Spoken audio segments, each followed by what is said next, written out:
We continue now at the top of Daf Lamed Zayin Amud Aleph from Meseches Bava Kamma. This is Bava Kamma Daf 37a.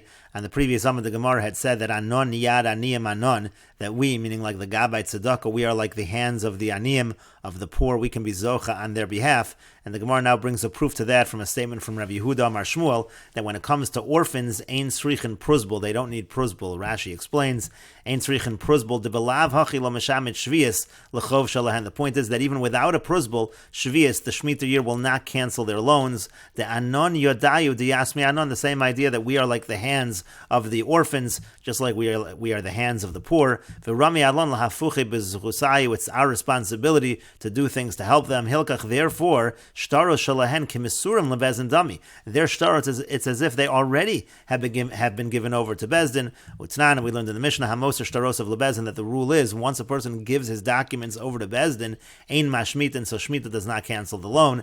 V'zehu Gufo Shal Pruzbul, and this is the main idea of Pruzbul, Mosrani Lechem Ploni Uploni Hadayanim, that I'm giving it over to such and such judges. B'Meseches Gittin, that's in Meseches Gittin, Lahachi Nakad Rabbi Gamliel. The reason why we're mentioning Rabbi Gamliel, we're about to mention Rabbi Gamliel, the Nasi Havi, he was the Nasi, who Bezdino Bezdin Choshev, and his Bezdin was an important Bezdin. As the Gemara continues, V'chein Tani Rami Bar Chama, similarly Rami Bar Chama taught, Hayesomim Einon Srichen Pruzbul, orphans do not need a Pruzbul, because Rabbi Gamliel u Bezdino, because Rabbi Gamliel and his court, Avi and Shal Yisomim Hayu, they're considered like the fathers of the Yisomim of the orphans. And the Gemara continues, Chanan Bisha, Chanan the wicked, Taka Leila hu Gavra, he hit a certain person in his ear, so now he owed him the half a zuz. Asal Akami de Rav Huna, he came before Rav Huna. Amarle said to him, Zil Havle Palga de Zuzah, go give him the half a zuz that you owe him for the boshas, for the humiliation.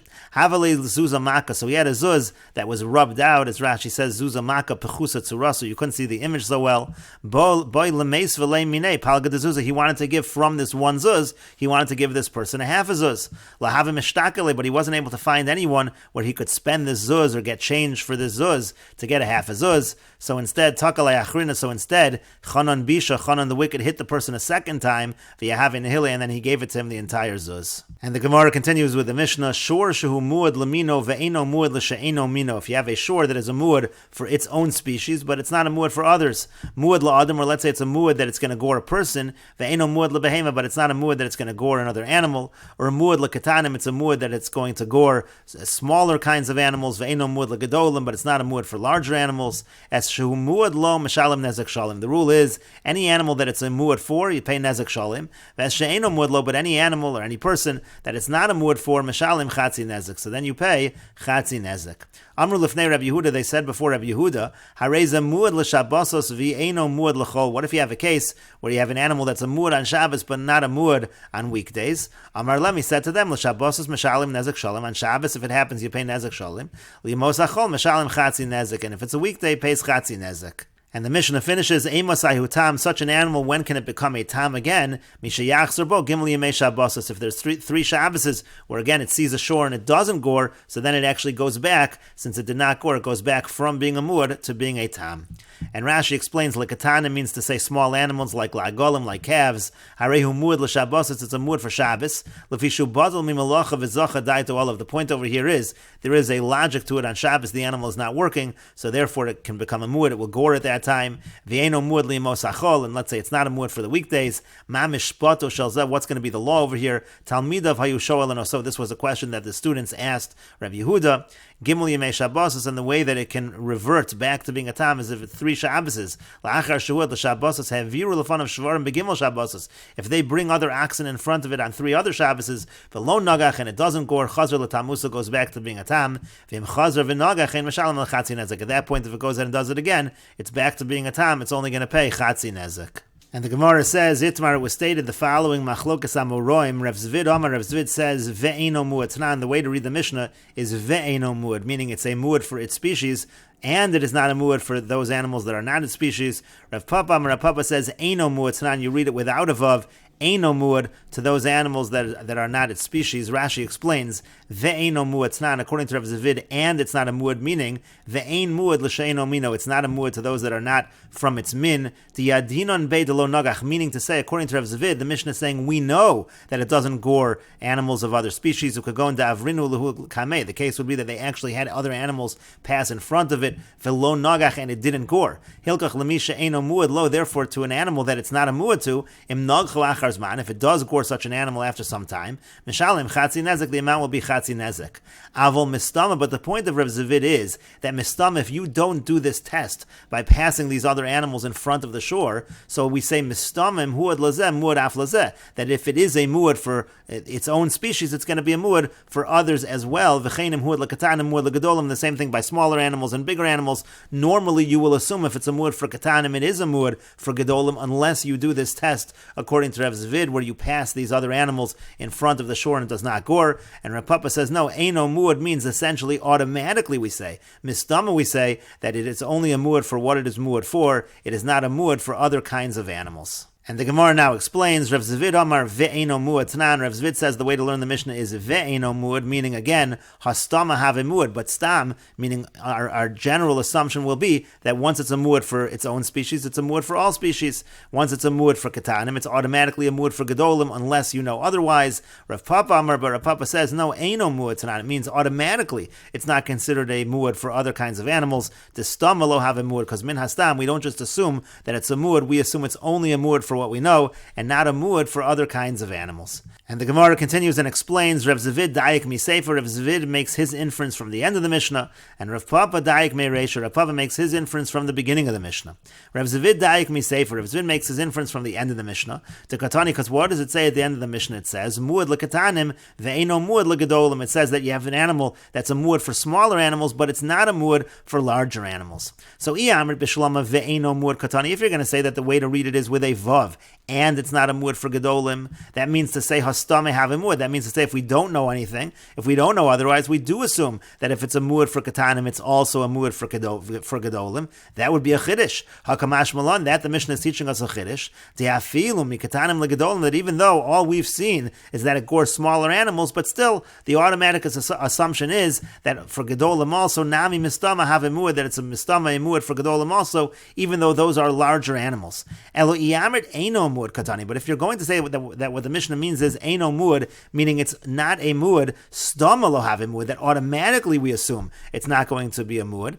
Hashda yesh lomar mikatanim lekatanim de alma stama lo have a muad. If you're already saying that from, let's say, one kind of katanim to other kinds of katanim, it's not automatically assumed to be a muad. Mikatanim legadolim srich lameimar de lo have a muad. Do we even need to say that from katanim to gadolim it's not automatically considered to be a muad? Of course, it's not automatically a muad when you're talking about katanim to gadolim. There would be no need to say that line in the Mishnah. Therefore, it seems that line in the Mishnah specifically is saying ve'eino muad, meaning to say, and it's not a muad, but mistama we would assume that it's a muad for gadolim. That would be an added chiddush. And the Gemara continues, v'Rapapa amar lach, but Rapapa will say to you, he will respond that this is no proof at all, because it is necessary to teach this case of the gadolim. Sal gadai techamina, because I might have thought, ho'elu paretz bei bahumina paretz bei, once already the animal has breached the norms within its species, so it doesn't matter. Lo shna gadolim didei v'lo shna katanim didei. It doesn't matter if it's larger animals of its kind or smaller animals of its kind. That's what I might have thought,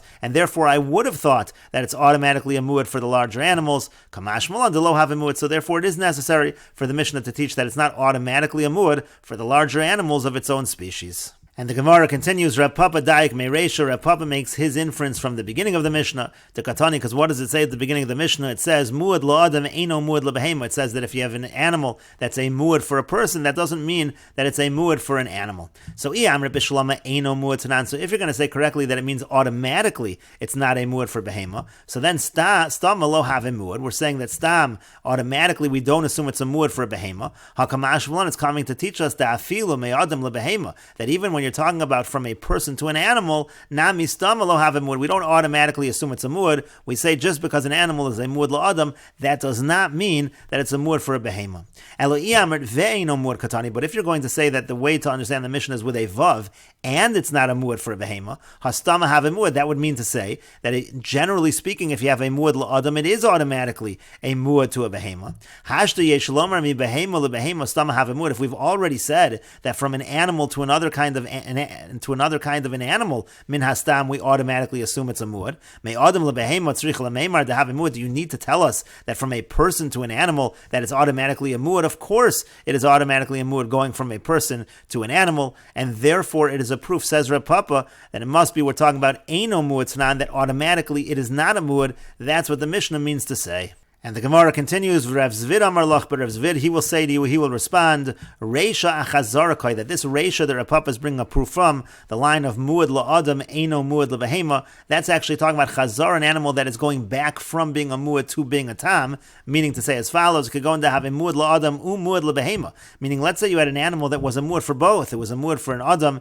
and a Muad for a Behema, V'hadar beimi Behema, and then it retracts, it goes back to being a Tam in terms of Behema, Dekoi gavi Behema, meaning it stands by an animal 3 times and it doesn't gore them. So if velo nagach, if it doesn't gore, mahu detema, what might you have said? Came into lo hadr be meyadam chazar de behema lav chazarahi. Maybe since it didn't go back to being a tam in terms of adam, so maybe the retraction, the going back in terms of a behema, is not considered to be a chazara. Kamash malan, and that's what the Mishnah is teaching when it tells us about a muad la adam is not a muad la behema. It means the chazara, the behema mia chazara. That the retraction from being a muad by a behema is in fact a retraction. It is now considered to be a tam by a behema. And Rashi explains the afilu me'adam, that even from a person, again the implication of the Gemara was that it's harder to be a muad when it comes to a person. Why? The islay mazla, because a person has mazel. But even in that situation, even though you have an animal that's a muad for a behema, it could be teaching us a chiddush that lo havistame muad lebehema, that does not automatically make it a muad for a behema.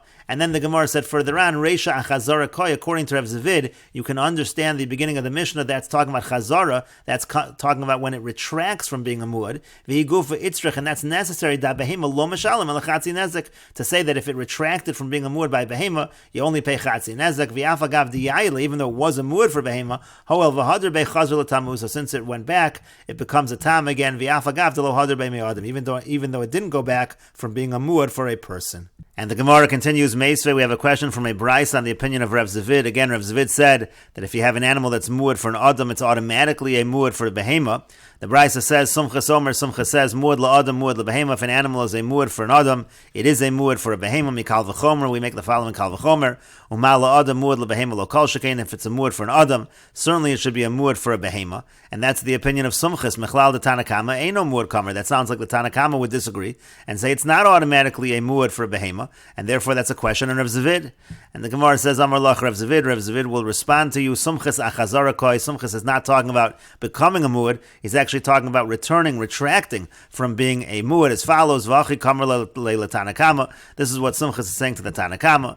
T'ko amrit chazara de behema chazara, that which you're saying, retraction from being a muad for behema, it's considered a good chazara. Chazara de behema lav chazara, that's not true. It's not considered a retraction from being a muad from a behema. Mikal v'chomer me'adam, from a kal v'chomer from adam, as follows, Uma me'adam lo kamahadr be mi behema lo kal shekain. If this animal did not have a chazara from being a muad for adam, so it's not going to have a chazara either from being a muad for a behema, and therefore, since Sumchas was talking about chazara, this has nothing to do with our question. It's nothing to do with the ruling of Rav Zvid. And the Gemara continues, Amar Rav Ashi. Rav Ashi says, Tashma, come and hear the following proof to Rav Zvid's opinion. And this is from the Mishnah, Amru Lifnei Rabbi Yehuda. They said before Rabbi Yehuda, Hareza muad l'Shabbosos ve'eno muad liyamos achol. They were asking a question. If it's a muad for Shabbos, but if it's not a muad for the weekdays, Amar Lahen, then he said back to them, L'Shabbosos meshalem nezek sholem. On Shabbos, you'll pay nezek sholem. Liyamos achol meshalem chatzi nezek. On yemos achol, where it's just a tam, you're going to pay chatzi nezek. And so the Gemara says, how do we understand this exchange? Now, if you're going to understand it to mean ve'eno muad, meaning you have an animal that was a muad for Shabbos, but this particular animal was not a muad for Yemos Achol, Katani, if that's what it says, so sheyule hu dekama shailile, then it makes sense, because then they're asking a question. They're saying, what's the halacha in this case? V'hunami kama hadrelu, and then he's responding to them and saying it's chatzi nezek on the Yemos Achol.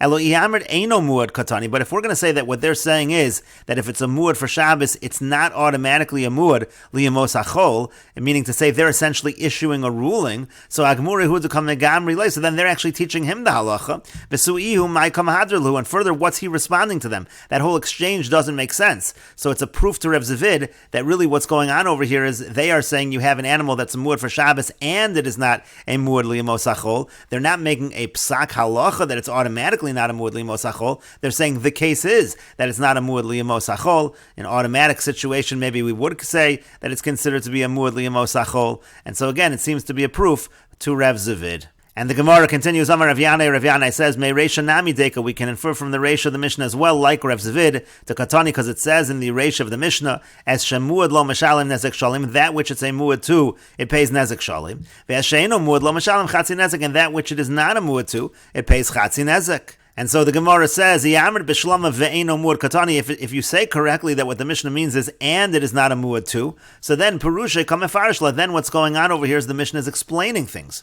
But if the way you learn it is that we're actually issuing a ruling over here, we're saying if it's muad to one, it is not automatically a muad to the other, so then Paska, so then what's going on over here is you're issuing a ruling. Why do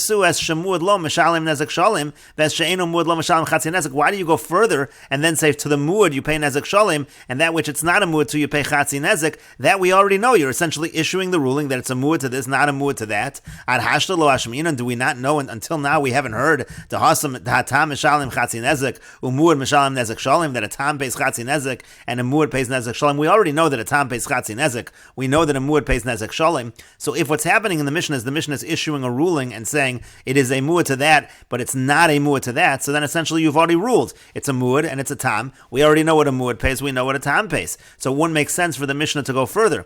But if the Mishnah was just describing a case, you have a situation where it's a muad for one, and it is a situation where it's not a muad for another, then the Mishnah goes on, continues to explain, again, what the halacha is.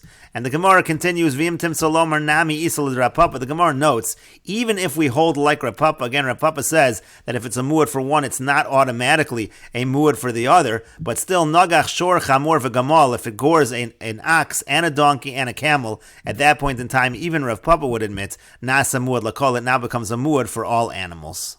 And Rashi explains, V'im tim salom nami isal Rav Papa destame lo have muad l'sheino mino.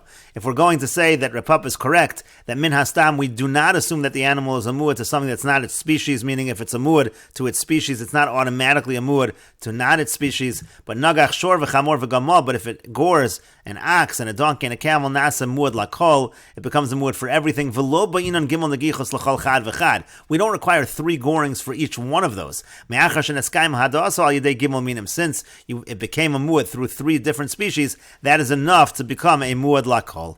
And the Gemara continues at the 2 dots. Tanu Rabban, and the rabbis taught, Ra shor nagach, shor lo nagach. Let's see, it sees an ox, it gores. It sees another ox, it doesn't gore. Shor nagach, shor lo nagach again. It sees an ox, it gores. Then it sees another ox, it doesn't gore. Shor nagach, shor lo nagach. It sees a shor, it gores. It sees another shor, it doesn't gore. Meaning every other one it gores. So at that point, nasa muad l'seirug and l'shvarim. So then, according to that pattern, it becomes a muad for oxen. And the Gemara continues at the 2 dots. Tanu Rabban, and the rabbis taught, Ra shor nagach. Let's say it sees an ox and it gores. Chamor lo nagach, then it sees a donkey and it doesn't gore. Sus nagach, then it sees a horse and it gores. Gamal lo nagach, then it sees a camel and it doesn't gore. Pered nagach, then it sees a mule and it gores. Arud lo nagach, then it sees a wild donkey and it doesn't gore. Nasa muad l'seirug and lakol. At that point in time, it becomes a muad again for every other one according to the pattern for all species. And the Gemara continues, Ibayluhu, they had the following question, Nagach, if it gores, and we will continue with this discussion in the next video on Daf Lamed Zayin Amid Beis.